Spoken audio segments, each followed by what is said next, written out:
va passer à la deuxième table ronde. Si les paroles s'envolent, les écrits restent, la fiabilité des avis sur les sites d'avis, donc la fiabilité en question. Je vais appeler Madame Michèle Lepoutre, qui est la présidente de la commission juridique et fiscale du SINORCA. Raphaël Colas, le président de la commission avis en ligne, enfin était président de la commission avis en ligne de l'AFNOR, travail qui a été mené ces 18 derniers mois, enfin qui existe maintenant depuis un an. Monsieur Gilles Granger, fondateur de Vinivi, Julien Denisset, le journaliste Tendance Hôtellerie, on a parlé à l'instant de votre support à plusieurs reprises. Et puis on va inviter aussi Charles Bourquin, fondateur de Qualitélis, à nous rejoindre.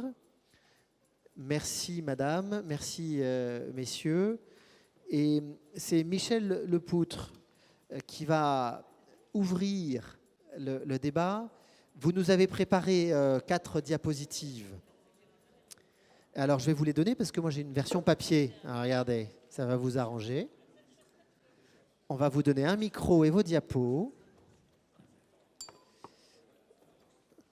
Je crois que ce sont celles-ci. Voilà.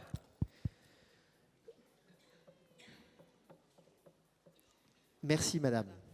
Alors, Bien contre le micro. c'est bon, là? Oui.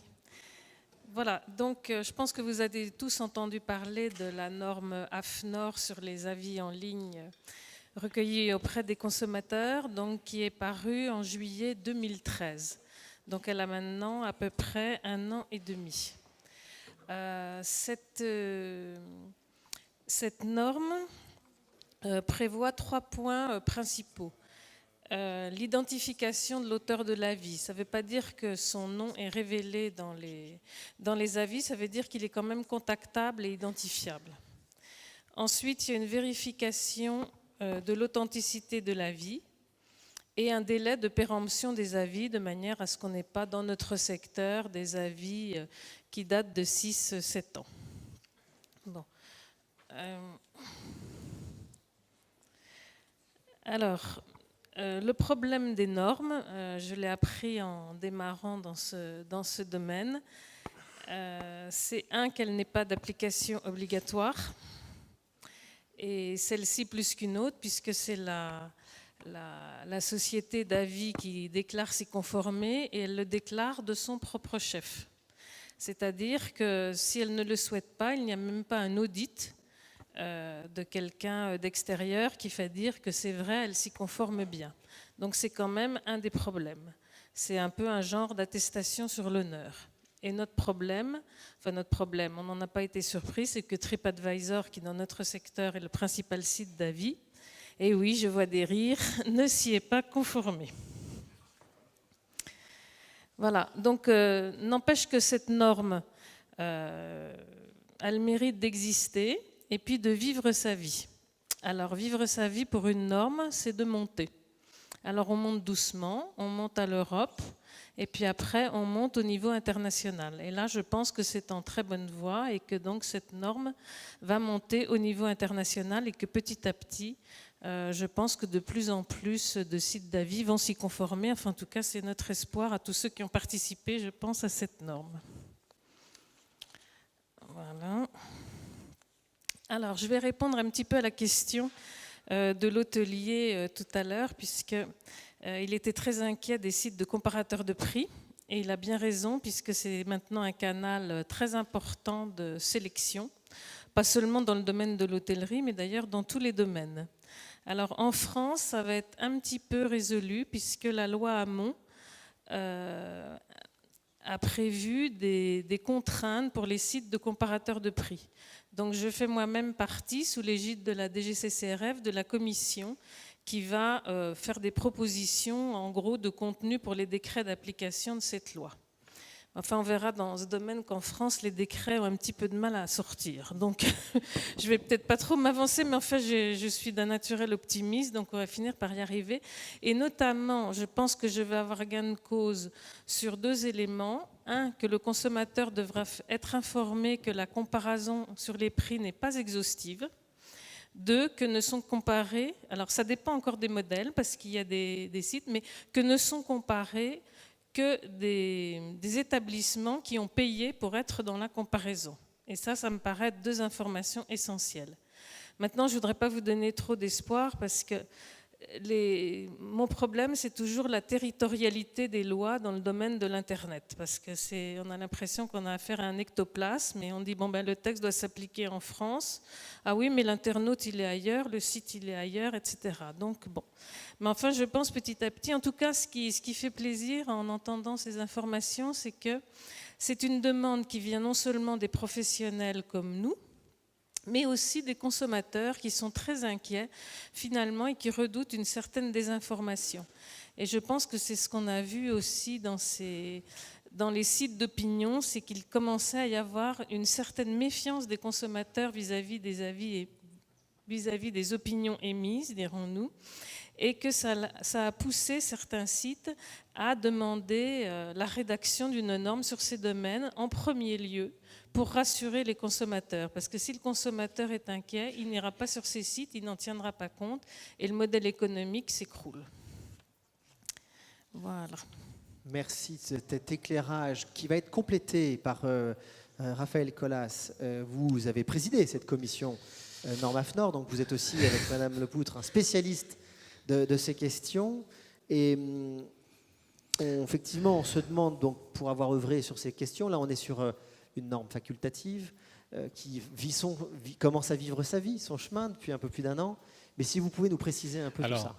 Très, très rapidement, pour rebondir sur ce que Madame Lepoutre vient de dire, les avis de consommateurs, le point de départ, tout à l'heure, la table ronde précédente, vous invitait tous à avoir de très beaux sites d'information présentant vos hôtels, vos restaurants. Moi, je travaille à la Poste, donc à la limite, nous aussi, on peut avoir un très beau site présentant la Poste, etc. Le problème, c'est que les consommateurs, nous comme consommateurs, l'information de l'entreprise, on la met en cause, en fait, et il n'y a rien aujourd'hui auprès des consommateurs qui vaille plus en termes de confiance que l'information d'autres consommateurs, et d'autres consommateurs ayant eu, alors ça a été dit dans la table ronde précédente, et c'est vraiment ça la clé, je pense, c'est pas que je pense, c'est je le constate et je le mesure tous les jours, ayant eu la même expérience, en tout cas l'expérience que l'on recherche à avoir. Alors les avis de consommateurs, le premier point, c'est celui de la confiance dans l'information émise par l'entreprise. Le chiffre n'est pas là, mais est très faible. On est dans une société de défiance vis-à-vis des institutions, mais vis-à-vis aussi des entreprises, vis-à-vis de l'information d'entreprise. Donc là où il y a utilité des avis, c'est qu'ils sont porteurs de confiance parce que porteurs de l'information émise par un pairs qui a vécu l'expérience. Et les résultats que vous voyez là sont tirés d'une enquête qui a été réalisée en 2013 et qui nous dit que 86% des consommateurs français considèrent que les avis sont utiles. Et ce qui est intéressant, c'est les 2 autres chiffres que vous voyez en vert. C'est entre 2010 et 2013, vous voyez que la confiance dans les avis de consommateurs s'est dégradée en fait. Elle reste à un niveau élevé, les 3/4 des Français disent qu'ils ont confiance dans les avis, mais cette confiance s'est dégradée, et c'est dans ce contexte-là que la norme, les travaux sur la rédaction d'une norme ont été lancés à l'AFNOR. Donc là, je suis sur le bon slide. En fait, c'est un site d'avis qui a disparu depuis lors, qui s'appelait Test and Trust, qui a suscité les travaux par l'organisme de normalisation en France, qui est en fait une association loi 1901 à qui l'État a délégué la fonction de normalisation. Ce n'est pas une société privée qui porte le même nom, qui est AFNOR Certification. Là, on parle d'AFNOR Normalisation. Et en fait, ce qui est intéressant, c'est effectivement cette norme, c'est la preuve que dans l'Internet, tout n'est pas joué. Loin de là, puisqu'en fait, des organisations françaises, aussi bien des sites d'avis que des annonceurs, que des associations de consommateurs, que des institutions comme la DGCCRF par exemple, ou la CNIL, mais également des organisations professionnelles comme le Synorca ou l'UMI, se sont réunies pour définir la liste des bonnes pratiques qui permettent de renforcer non pas la fiabilité des avis eux-mêmes, mais la fiabilité de la production et du traitement et de la publication des avis. Ce qui est une chose différente, puisque une personne peut émettre un avis de mauvaise foi. D'accord. L'avis peut être effectivement ne pas correspondre à une expérience vécue objectivement. En tout état de cause, ça relève, je dirais, du droit des affaires aujourd'hui. En revanche, la production, la modération et la collecte, la modération et la publication des avis, elles relèvent de processus qui, eux, peuvent être fiabilisés. Et ça a été l'objet de cette norme. Alors, ce qu'il faut dire, c'est que 43 organisations françaises et internationales étaient là, TripAdvisor, mais également Ecomi, un site leader en Allemagne, également Yelp, Bazaar Voice, étaient là, et que les débats se sont faits sur un même plan d'égalité, avec des sites comme Vinivi, par exemple, voilà, qui était là, mais également d'autres sites, hein, et ça a été du sport. Hein, ça a été du sport. Moi, j'avais déjà présidé des commissions de normalisation, notamment dans le traitement des réclamations au niveau européen. C'était du sport aussi, mais comme celle-là, j'en ai jamais vécu, et je le souhaite à tout le monde parce que c'est vraiment une expérience. Alors, merci au Synorca. Merci à Madame Lepoutre, merci à Madame Boyer. Je dirais à Monsieur Chonet que vraiment le Synorca a été représenté par une équipe de qualité. Le Synorca a été très présent, et je dois dire qu'il y a on peut peut-être passer sur le slide suivant. Il y a une dimension qui est extrêmement importante. Vous avez parlé de la péremption des avis.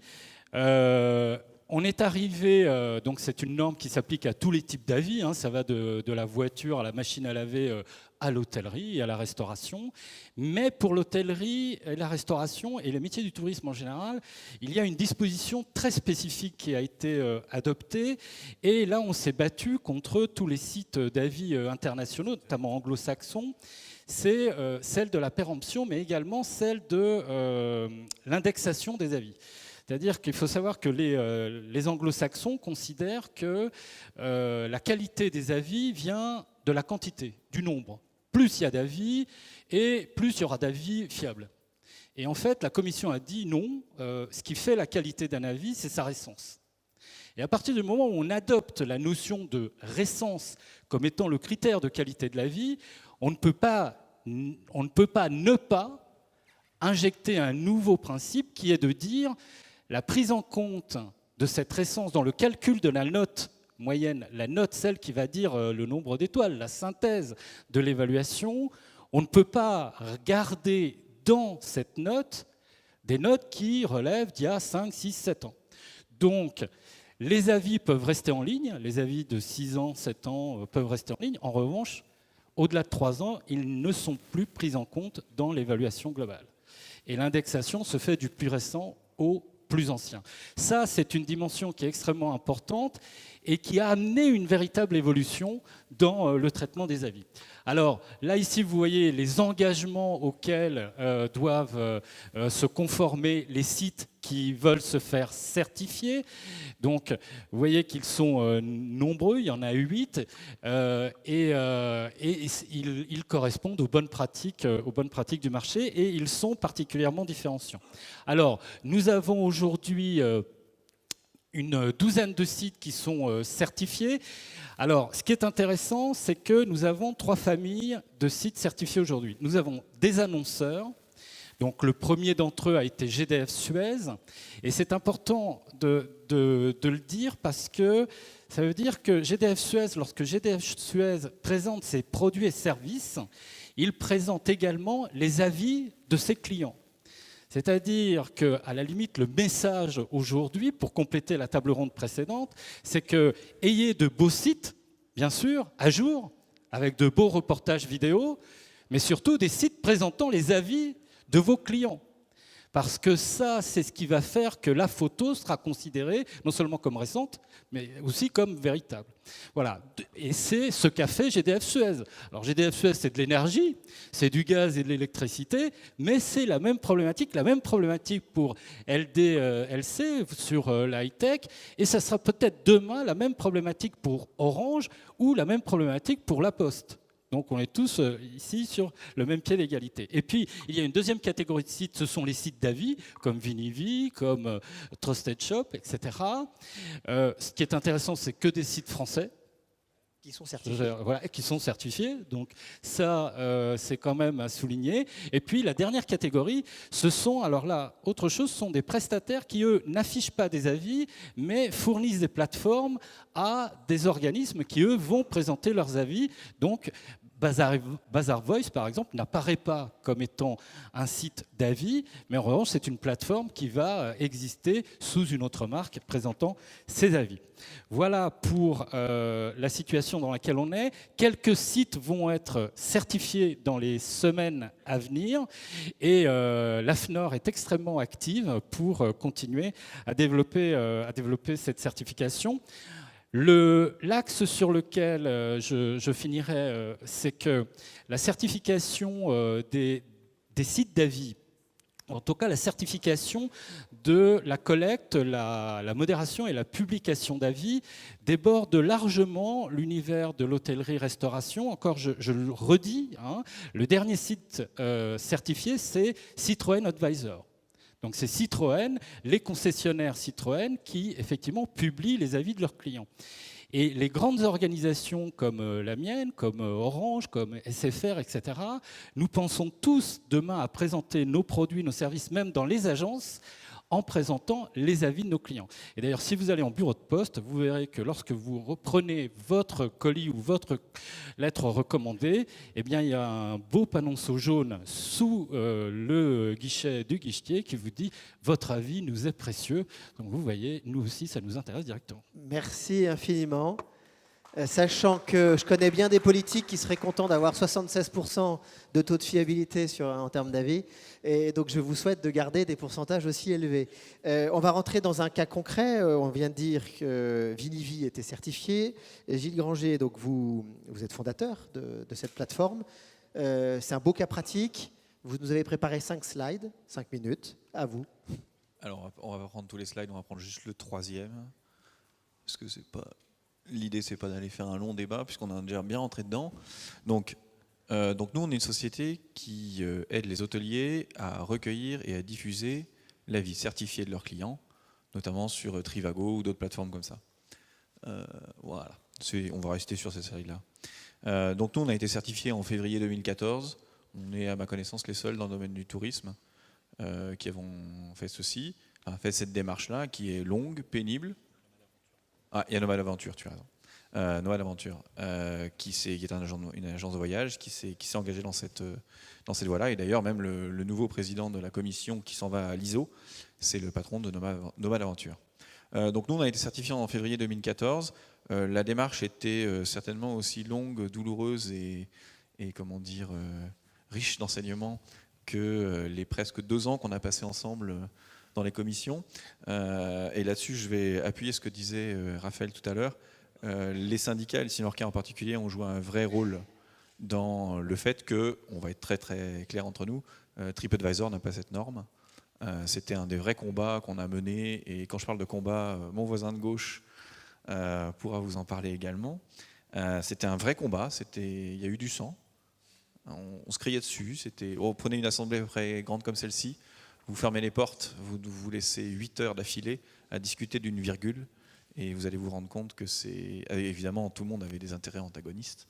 Ça a été une vraie partie de plaisir, avec des cabinets de lobbying, enfin, je vous en passais les meilleurs. C'était pas une rigolade, c'était un vrai combat. Hein, on est d'accord, combat? Bon, il y a eu un peu de sang. Donc là-dessus, merci aux syndicats et aux Cinorca en particulier, parce qu'effectivement, ce déroulement et cette bataille a eu lieu avec vous. Il y a un vrai coût à être certifié, donc c'est intéressant. Cela dit, maintenant que c'est fait, et c'est la première conviction, c'est que, ok, maintenant on a bien discuté de la fiabilité des avis, c'est derrière nous. il faut qu'il y ait plus de sites qui soient certifiés. Ça serait beaucoup mieux parce qu'effectivement, ça permettrait d'éduquer le marché de plus en plus. Mais ce qui est important, c'est que ce chapitre-là est derrière nous. Donc, la question qui était posée, c'était est-ce qu'il faut... c'était quoi le titre exact? La fiabilité des sites d'avis en question. Ok, maintenant il n'y a plus de questions. La question c'est est-ce qu'ils sont certifiés AFNOR? Oui ou non. S'ils ne sont pas certifiés, ils ne sont pas fiables. Fin de la discussion. Je pense que ce n'est pas la peine qu'on aille vraiment beaucoup plus loin. C'est fiable, c'est fiable. Vous affichez des avis sur vos sites, ils sont AFNOR, tant mieux pour vous. Ils ne sont pas AFNOR, vous n'êtes pas fiable. Ça, c'est la première chose. Donc ça, c'est derrière nous. Super, on a tourné la page. On va aller beaucoup plus loin et ça va monter à l'ISO et on va repasser des heures dans des salles bien fermées, assez tripées correctement. Vous inquiétez pas pour nous. Mais voilà, donc le sujet de la fiabilité traité. Ce sujet-là, aujourd'hui, très simplement, c'est devenu un épouvantail. TripAdvisor était une société qui a été reconnue comme étant non fiable, puisque non certifiée AFNOR, en tous les cas, je pense, pour la plupart des gens qui sont ici. Ce qui est important, c'est qu'il faut que vous sachiez l'utiliser quand même. Monsieur tout à l'heure nous parlait de Trivago, nous parlait de l'ensemble de ces acteurs. Il faut que vous sachiez les utiliser. Ils seront là, ils seront toujours là demain. Ce n'est pas les normes AFNOR qui vont leur faire peur. Ce n'est pas l'ensemble de l'arsenal juridique qu'on pourra leur mettre derrière eux. Ils gagnent très très bien leur vie. Guylain pourra vous donner les chiffres, il les connaît par cœur. Ce n'est pas ça qui va leur faire peur. Il faut juste jouer avec eux. Il va falloir jouer avec eux. Donc il va falloir les nourrir correctement, mais pas non plus de mettre tous vos œufs dans le même panier. Il faut que vous sachiez utiliser TripAdvisor. TripAdvisor, c'est 1% de vos clients. Les 99% restants, vous n'êtes pas en train de les solliciter. Vous n'êtes pas en train de savoir ce qu'ils pensent. Vous n'êtes pas en train de faire ce que la première table ronde disait, les mettre au cœur de la discussion. Les clients, vous les recevez, ils viennent chez vous. Monsieur Palliel-Marmont nous le rappelait tout à l'heure. Ils viennent chez vous, mais quand ils partent de chez vous, qui est-ce qui leur envoie un email? Booking, pas vous. Donc c'est ça qui est en train de se passer. Booking et TripAdvisor sont en train de se faire sur votre dos, mais vous en êtes bien conscient puisque vous êtes en train de leur donner vos bases de données, puisque c'est gratuit. Vous êtes en train de leur donner vos bases de données, les bases de données de vos clients, vous êtes en train de les fournir à des tiers américains parce qu'ils sont bien sympathiques et qui vous prennent 0 € pour pouvoir vous les faire traiter. Rappelez-vous une petite chose très simple, dans le monde d'Internet, ce monde magique et merveilleux, si c'est gratuit, c'est vous le produit. Je vais le refaire. Si c'est gratuit, c'est vous le produit. Si vous ne payez pas, c'est qu'il y a quelque part, à un moment, quelqu'un qui va vous faire payer. C'est exactement ça qui va se passer. Votre prochain booking, il s'appelle TripAdvisor. On ne va pas se leurrer. Je pense que certains l'ont déjà compris dans la salle. Donc, sachez les utiliser. Faites attention. Votre fonds de commerce, c'est vos clients. Fini. C'est la seule discussion qu'il faut que vous ayez. C'est vos clients qui sont importants. Ayez leurs adresses email. Sollicitez-les. Faites en sorte qu'ils donnent leur avis. Affichez-les sur vos sites avec AFNOR. Et faites en sorte qu'ils restent chez vous. C'était un petit peu le message qu'on avait. Merci d'avoir répondu clairement aux questions qui étaient posées par cette deuxième table. On va prendre un autre témoignage avec Charles Bourdin, qui est fondateur de Qualitélis. Vous avez aussi préparé quelques petites slides et vous allez donner des conseils à nos amis hôteliers, restaurateurs, traiteurs dans la salle. Bonjour, donc moi je suis hôtelier de métier, j'ai fondé Qualitélis il y a 5 ans. Et en fait ce sont des outils dédié aux hôteliers indépendants, aux restaurateurs indépendants. Donc je voudrais apporter une petite note d'optimisme aussi, parce que vous pouvez influencer, vous pouvez reprendre en main quelque part votre stratégie. Si on peut cliquer sur la diapo plusieurs fois, tout va apparaître. Voilà. Donc il y a stratégie, en fait, il y a 4 pôles. Il y a tout ce qui est mesure de satisfaction. Vous devez obligatoirement savoir que pense votre client, parce qu'on croit toujours connaître ses clients, mais en fait, si on le connaissait aussi bien, on n'aurait pas peur de TripAdvisor. Donc, sachez, connaissez mieux votre client. Deuxièmement, si votre client est satisfait, rebondissez sur les plateformes de recommandation. Je vais rentrer en plus, j'aurai 4 minutes pour vous expliquer comment faire sur chacun des points. Utilisez aussi vos clients pour pouvoir promouvoir votre établissement. Par exemple, les opt-ins sur un questionnaire, souhaitez-vous participer à nos ventes privées, organisez vos propres manifestations, ventes privées, etc. Et enfin, le client satisfait doit être un ambassadeur de votre marque. Donc, vous avez des outils pour diffuser les avis de vos clients satisfaits. Maintenant, comment fait-on ça? Si on passe à la deuxième diapositive, il y a 4 étapes. La première étape, c'est collecter les avis. Donc, pour collecter les avis, aujourd'hui, c'est très simple, surtout en hôtellerie. Il suffit de récupérer les adresses email des clients, donc 3 moyens, réservation, check-in, check-out. essayez de vous assurer que vous récupérez au moins 80-90% des adresses email de vos clients, ce qui n'est pas aussi évident que ça. Donc concentrez-vous là-dessus. Vous pouvez très bien interfacer avec votre système de réservation, votre PMS, l'envoi automatisé d'un questionnaire pour collecter toutes ces informations. Et surtout, récupérer des résultats en temps réel. En temps réel, pourquoi ? Parce que le client, il reçoit en premier votre questionnaire, il répond et il se passe deux choses. Soit il est content, soit il n'est pas content. S'il n'est pas content, vous pouvez générer une alerte email d'insatisfaction. Vous allez tout de suite récupérer votre client avant qu'il aille s'exprimer ailleurs. Parce qu'on sait que sur les algorithmes comme des sites comme TripAdvisor, il faut beaucoup de positifs pour monter et quelques négatifs pour dégringoler. Donc si vous voyez une insatisfaction, réagissez-vous d'abord. Et si le client est content, vous pouvez promouvoir ces avis sur des sites de consommateurs. Je vais y venir tout à l'heure parce que là, il y a deux façons de le faire.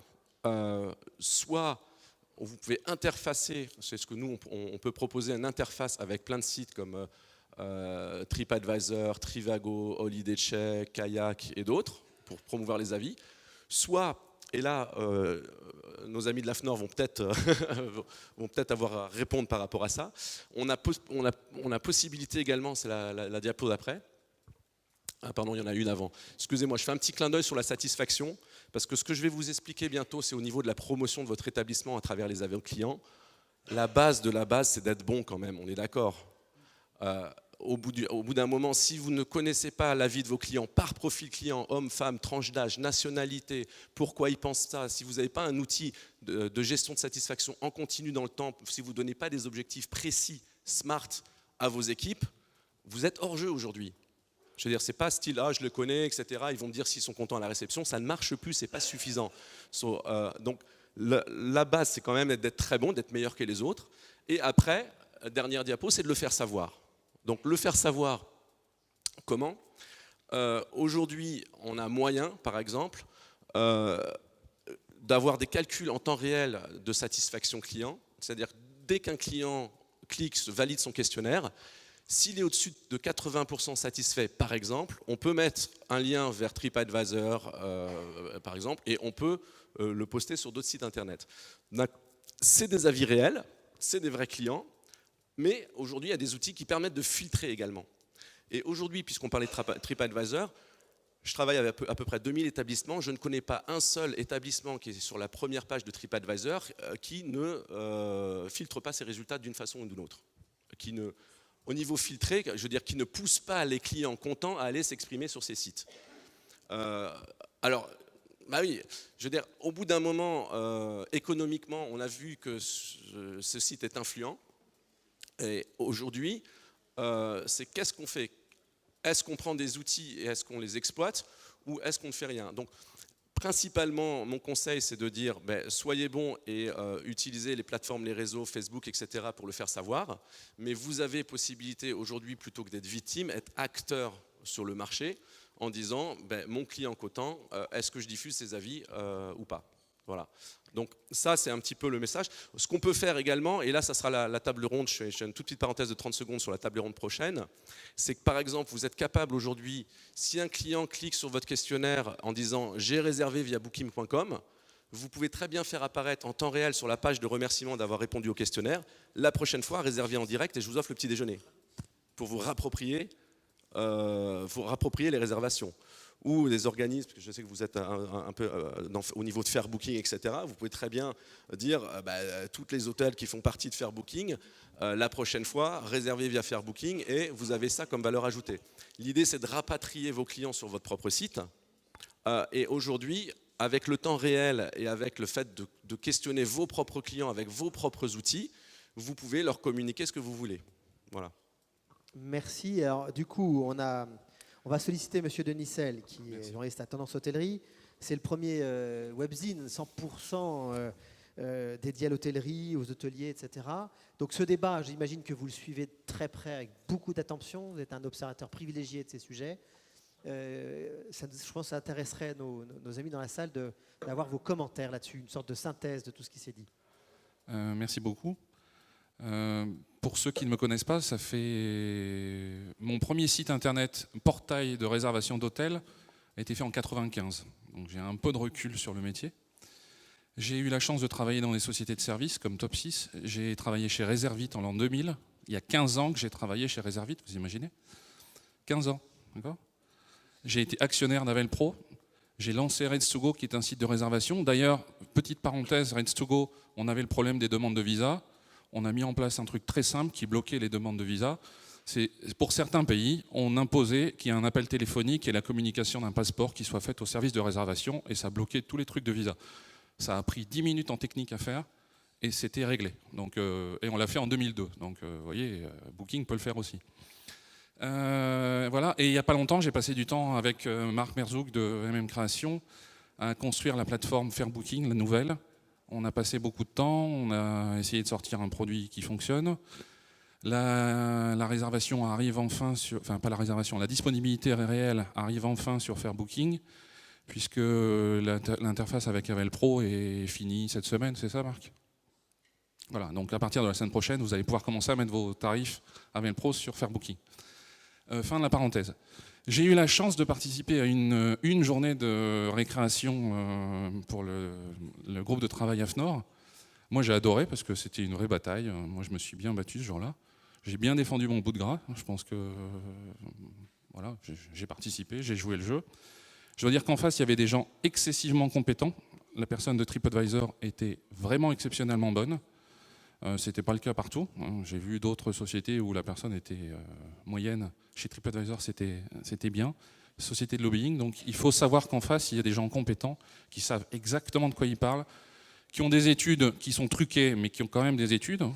Je vois plein d'hôtels qui prennent et plein de gens qui reprennent les études de TripAdvisor sur les clients. Par définition, l'étude est fausse puisqu'elle est basée sur les membres de TripAdvisor.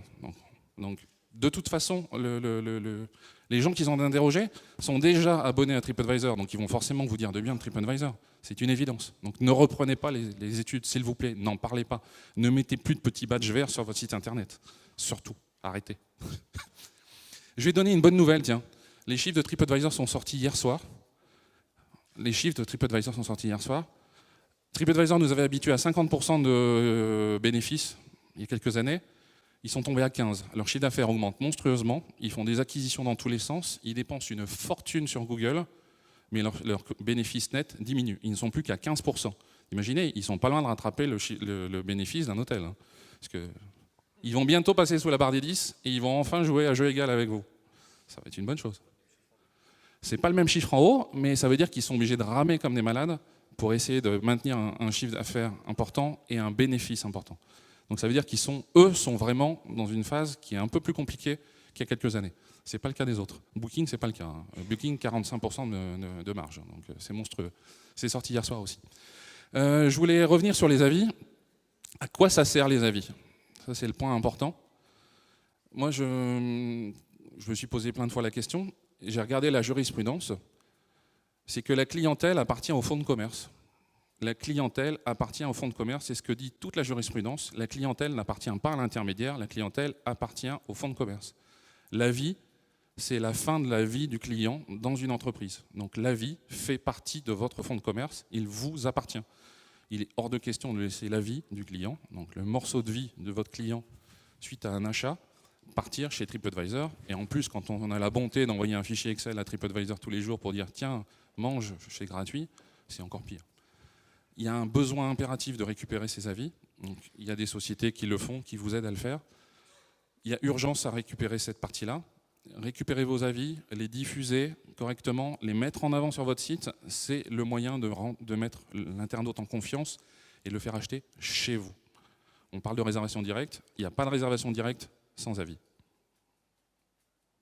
Je vous termine sur ces quelques mots. Je crois que j'ai tenu mon temps, ça va? Parfait, surtout qu'on n'est pas tellement en avance sur le planning. Donc, Je voudrais juste faire une toute petite remarque. On a parlé beaucoup de l'hôtellerie, je voudrais parler 2 mots sur la restauration. On avait parlé de rachat de la part de TripAdvisor, ils ont acheté lafourchette.com. Pour moi, lafourchette.com risque d'être le futur booking.com quand on voit ce qui se passe en Angleterre, aux États-Unis. Méfiance, hein, il y a leurs concurrents comme OpenTable. Il y a des entreprises, il y a des restaurants aux États-Unis ou à Londres qui ont 50% de leurs réservations en ligne et qui passent par ces sites-là et on va se retrouver avec le même problème. Voilà, je voulais juste un petit mot pour nos amis restaurateurs. Merci. Alors, OpenTable fait partie de Priceline. Priceline, c'est Booking.